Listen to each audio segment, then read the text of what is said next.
அட்டமச்சனியின் நட்டங்கள் தவிர்க்க எங்கள் வலம்புரிநாதன் வலக்கை மேலே அட்டமச்சனியின் நட்டங்கள் தவிர்க்க எங்கள் வலம்புரிநாதன் வலக்கை மேலே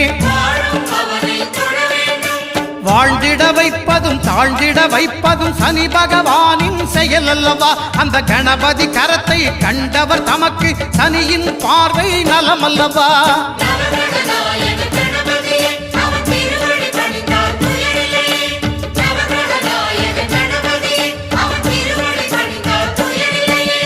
ஒன்பது கோளும் ஒன்றாய் காண அங்கு கற்பகம் என்னும் கடவுளின் மெய்யில்